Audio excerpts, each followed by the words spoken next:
Alrighty, folks, it's the wee hours of Thursday morning and time for an old man yapping. Do a little YouTube dance, like, comment, subscribe, all that happy horse shit. I've been thinking rather extensively over the course of this week about game progression, because on Sunday I took it into my head that what I was going to do was I was going to take my Starfield save with my level 343 character, and I was going to walk away from that and start over at level 1. The early game experience in Starfield is kind of bullshit. Like, it objectively sucks in a whole lot of ways, and there's a reason for that. Now, one of the reasons that I'm looking at this is because, in the game I'm building, I need to think about progression, and I need to think about that sort of stuff. So you could kind of divide any game into 4 sections, all right? And I think this pen's a little big. You can divide it into the early game, the mid game, the late game, and the end game. And these are characterized by, in the early game, there's not a lot you can do. Most of the capabilities of the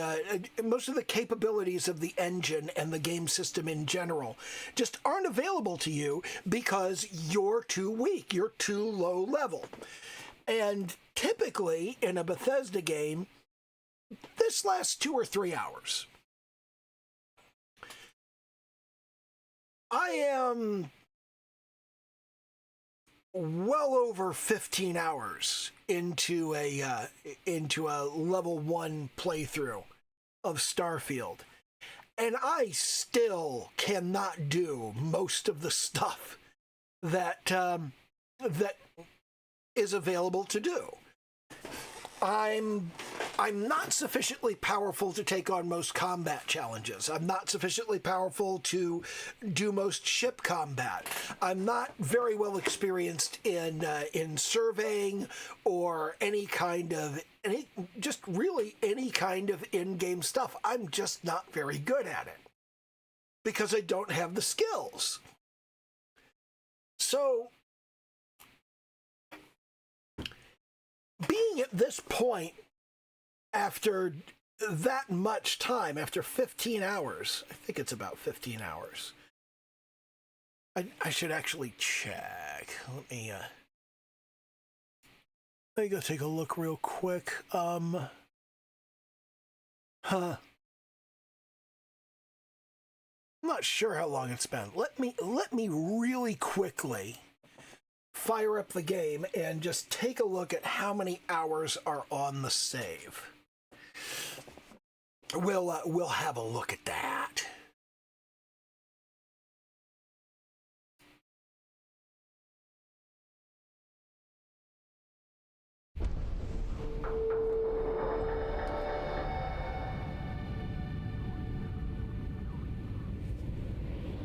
And we'll go to continue, and we'll have a look. Yeah, 16 hours and 36 minutes.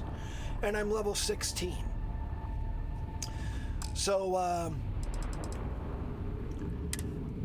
that is a lot of time to spend on, your character and not get to a point where you feel like the game's opened up to you. You can go around and do whatever you want. You're just not good enough at anything to expect that doing what you want isn't going to end badly. So, one of the things that I'm thinking about here is, and I've previously mentioned that Starfield is kind of a time loop game, where you go from the early to the mid to the late to the end game, and then you go back to the beginning. And the thing about the end game is that the end game is boring. people do not, as a general rule, enjoy the end game, because by the time you get here, you're kind of overpowered, and people start thinking about going back and starting over. The mid game is pretty exciting.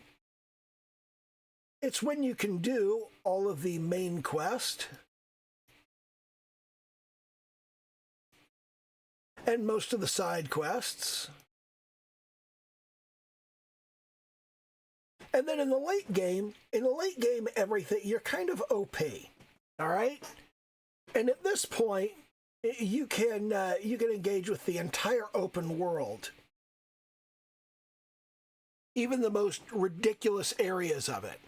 And when you get to the end game, you can't just engage with the entire open world. You can also engage with it in weird and stupid ways, because it just doesn't matter. Nothing really poses a challenge to you anymore.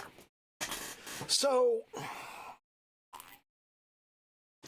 when you have a kind of time loop game like this, the idea is that you play through until you get to the point that it's boring, and then you go back to the beginning. But because you have a time loop that's going on, every time you go through it, you just get to that end game faster. You get to the end game quicker and quicker every time, and you eventually get to a point where it's only end game. You don't have early, mid, or late game anymore. Even when you go back to the beginning of the loop, it's fairly quick and easy to just put everything together that you need to actually have all of the stuff that you needed in the end game.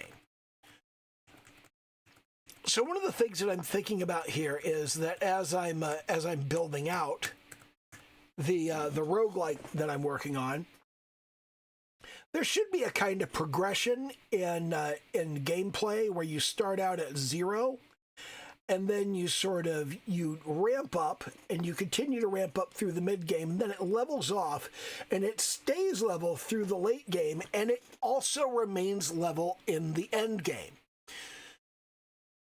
Now, what we're talking about here is not your power alone, but your power compared to the enemy power.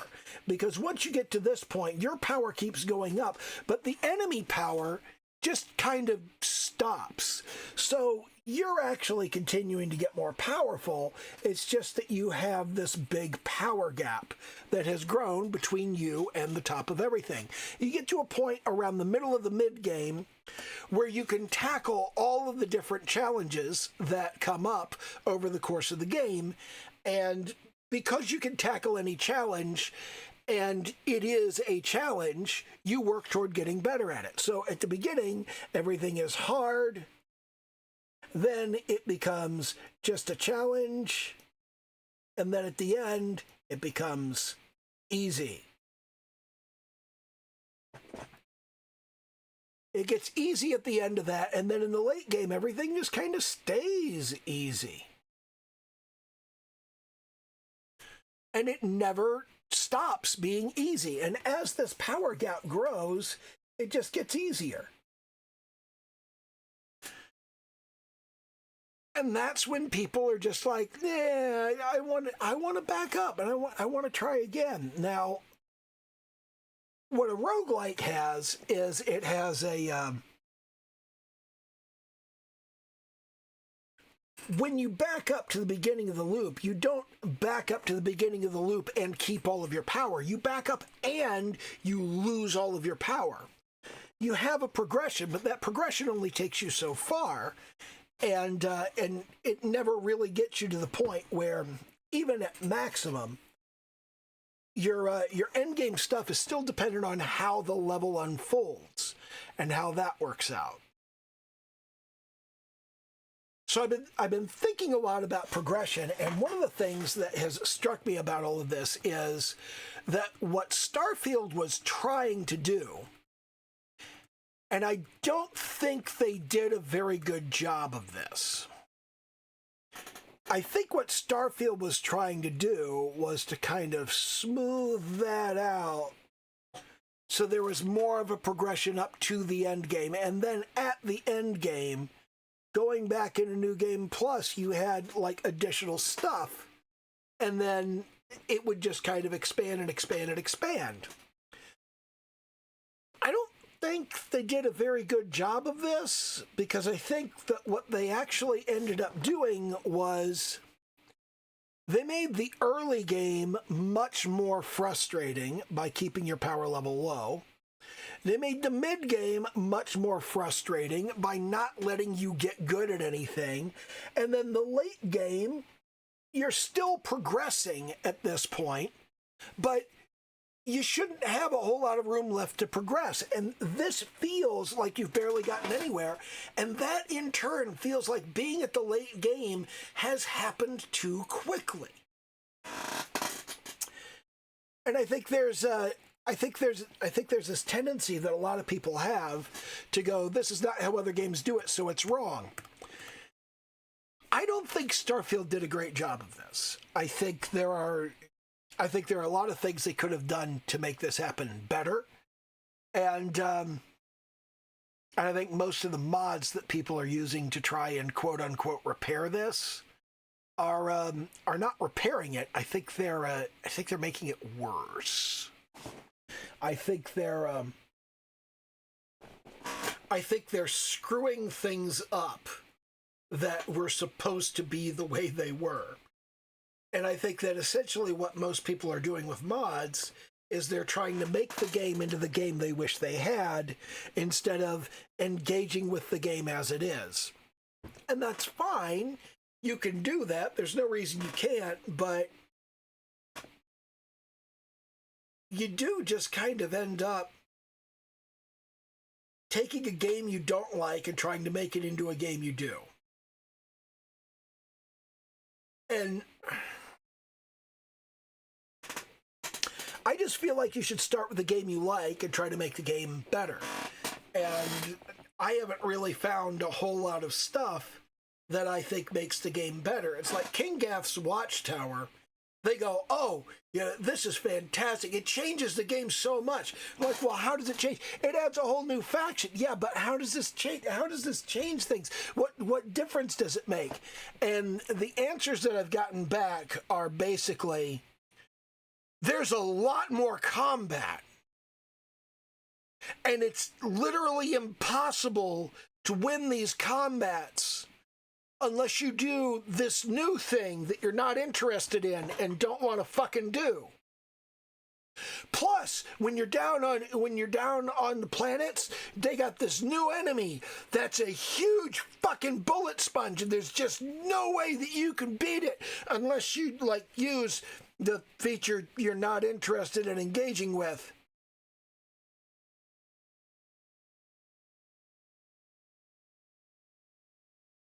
I don't want a fleet. And I don't want to be a military commander in space with a fleet of battleships. That's not the game I want to play. That's not a game I've ever wanted to play.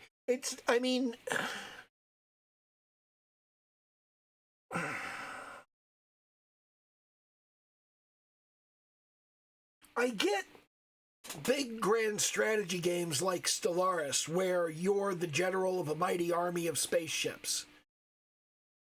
I do not get you're the commander of a battalion.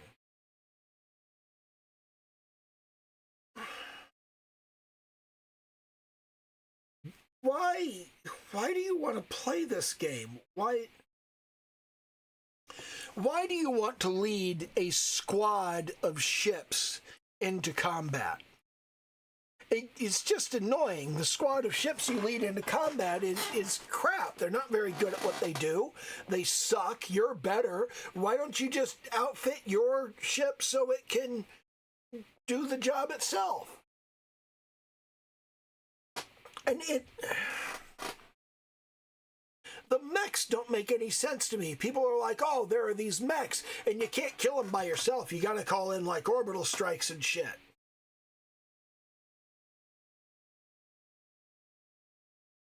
I don't want to play a game where I call in orbital strikes. I don't want to play that game. And the whole thing about Kinggath's Watchtower is it adds this whole new thing to the game that I don't like or want, and it rams it straight up your arsehole and makes you engage with it no matter what. The Watchtower isn't just going to leave you alone. They're going to harass you every time you turn around, and they're going to make you fight with them, and they're going to make you engage with this content. And I don't want to. Could you not?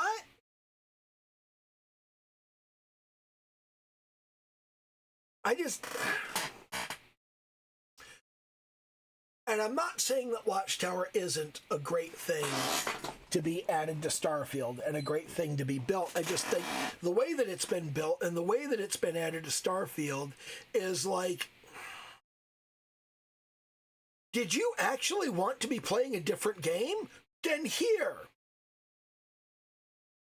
Well, no, I actually wanted to be playing this game. This is the game that I wanted all along. This is exactly the game I was looking for. So, thanks, but no thanks, I guess. I really do get frustrated by this kind of attitude where people, I keep seeing people say Watchtower should have been in the game from the start. Bethesda should have added this as DLC. No.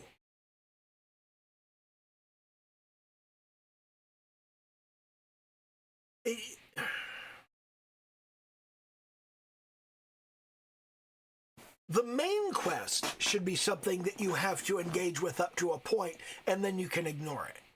The faction quests should be something you can ignore at every turn. When you add a faction that can't be ignored,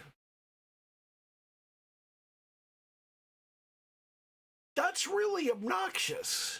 Like, do you guys remember when Skyrim first came out and the Dawnguard expansion would, like, send vampires scaled to your level into all of the towns?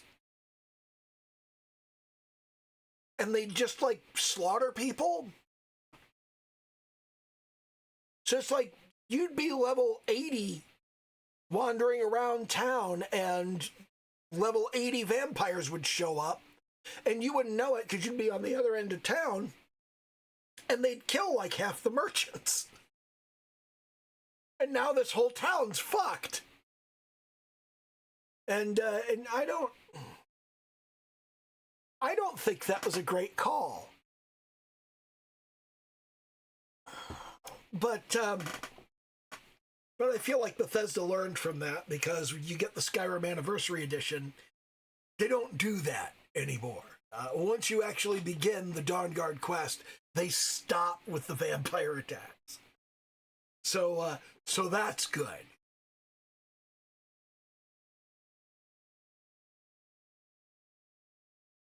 But the pacing of the game is an important thing to consider. You need to think about how that pacing works. And the more I've been looking at Starfield's early game, the more I've been thinking they did a pretty bad job as far as the average gamer is concerned with the introductory power dynamic. Because what it comes down to is that power dynamic, when you first start out the game, people expect to rapidly reach a point where they can engage with most of the game's content. Starfield really makes you work for that. They really make you put in like 30 or 40 levels of grind before you can really engage with all of the game's content. And I did a number of things. I actually tried multiple playthroughs of Starfield. And I did a 15-hour playthrough where I got up to level 20, and I got up to level 20 partially by using the grind materials on Bessel 3B. And I thought, well, I shouldn't have to do that. That shouldn't be something that's necessary in the early game. So I backed off of that. And I tried some other methods of going through. No, wait, it was It was about 5 hours to get to level 20 when I started with mining on Bessel 3B, because it's trivial. You just cheese the crafting system.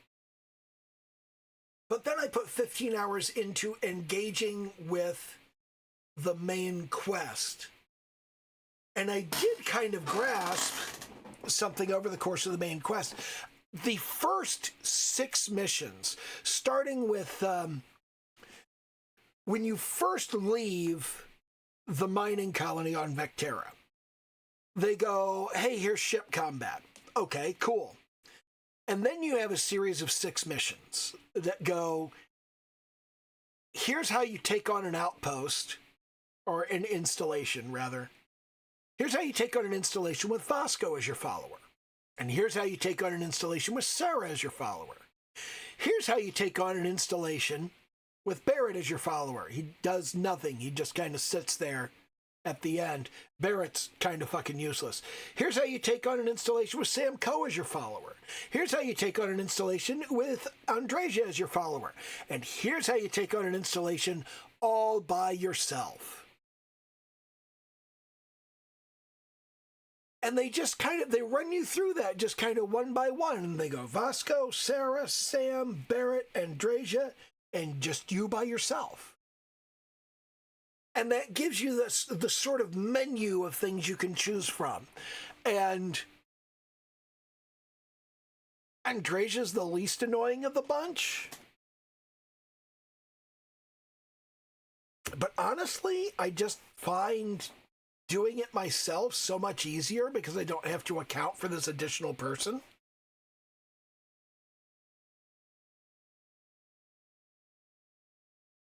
But I do think that's kind of interesting, the way that they constructed that. And then at the end of it, you go and you do your first temple, and you get your first power. And I went up to that point, and that took about 15 hours, and I was like level 12, and I went, yeah, this is not taking me up the levels very fast at all. What I did find works pretty well is to do constellation missions. The problem is that when you start doing constellation missions, I mean, I personally kept ending up trying to survey planets, and I go to the planet, it's surrounded by fucking Ecliptic and Varun and Spacers and Crimson Fleet, and you got to grav jump out of the system, and then you got to turn around and grav jump back and go to a different planet. And I was just having so much trouble running into these random space combats that I couldn't make any progress surveying the systems. And that was really fucking annoying. And it costs almost 100,000 credits to upgrade that ship so it's fairly good in a fight. It's ridiculous how much it costs. Just getting yourself outfitted with a decent weapon and some reasonable amount of ammo, that costs like 50,000, because everything you pick up in the early game is crap. You're picking up Maelstroms and Grendels, and they're doing like, the Maelstrom does 4 points of damage.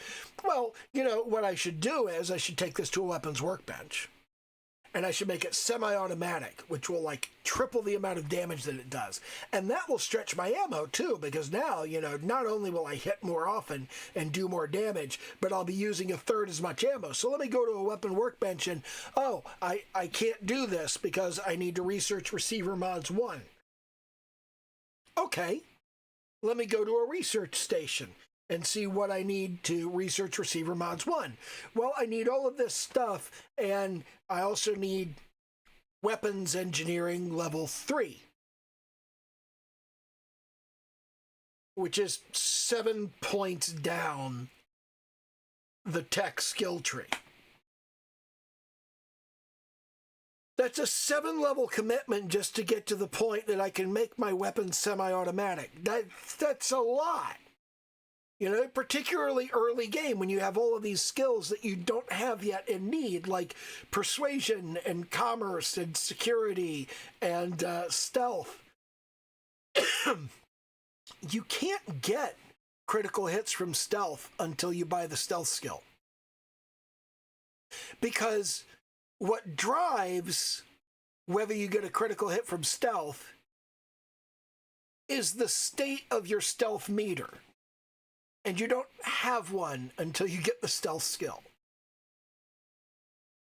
It's just really frustrating and really obnoxious. But yeah, that's what I've been thinking about this week. And I'm going to keep thinking about it because I need to start very seriously considering how I'm going to focus in on the game and start making forward progress on it again.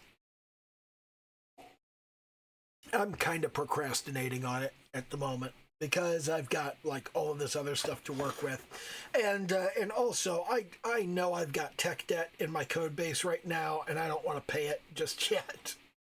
So yeah, I'm avoiding it because I don't wanna. Anyway, that's what's going on. So, again, do the little YouTube dance. Like, comment, subscribe, all that happy horse shit. And, okay, bye.